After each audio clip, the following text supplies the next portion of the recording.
আরে আজকেও তো মলে চলে আসলাম, যাই একটা কাজ করি, ওই মিষ্টিগুলো আবার খাই। আরে বাবু তুমি? হ্যাঁ আঙ্কেল আমি। আরে তো তুমি ওই ছেলেটা না? হ্যাঁ আঙ্কেল, আপনার খাবারগুলো অনেক টেস্টি। আরে আপু তুমি খাবা নাকি? হ্যাঁ হ্যাঁ দে এখন। আচ্ছা স্যার বলুন কোনটা দিব? আরে না না আমরা অনেক খাইলাম, এখন আর খাবো না। আরে আমি কি নিবো? আমি তো তাড়াতাড়ি চলে যাই। আরে এটা তো আমার সাথে বাটপারি হয়ে গেল। এটা তো ওই ছেলেটাই যে ভাইয়া আমাকে একটু টেস্ট করতে দিবেন। আরে না না দিব না, যাও এখান থেকে। আজকেও আসছে টেস্ট করতে। এই যে ভাইয়া শুনতেছেন? হ্যাঁ বলো, তুমি কি দিবা না?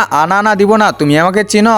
আমি তোমাকে চিনি মানে? দাঁড়াও এখনই তোমার ব্যবস্থা করতেছি। ওরে বাবা এ তো দেখি চলে আসতেছে, তাড়াতাড়ি দৌড়াতে লাগবে। একটা কাজ করে এটা গলি দিয়ে যাই। আরে এই ছেলেটা আবার কোথায় দাঁড়াচ্ছে কিছু তো বুঝতে পারতেছি না। ওইখানে আঙ্কেলটা, আমি আমার কাজটা সেরে নিই।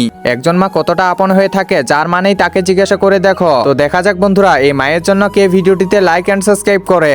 আর যারা মাকে ভালোবাসো না তারা ভিডিওটি থেকে দূরে থাকো। অনেকক্ষণ ধরেই তো খুঁজলাম, একটা কাজ করি দোকানে গিয়ে যাই। আরে এটা কি আঙ্কেল খাবেন নাকি? এই যে দেখতেছেন আমি খাচ্ছি, খাবেন নাকি? খাইলে বলেন। আরে জাসালা, এই ছেলেটার সাথে আমি আর কোনোদিন পাবো না। আচ্ছা আঙ্কেল ভালো থাকেন, টাটা।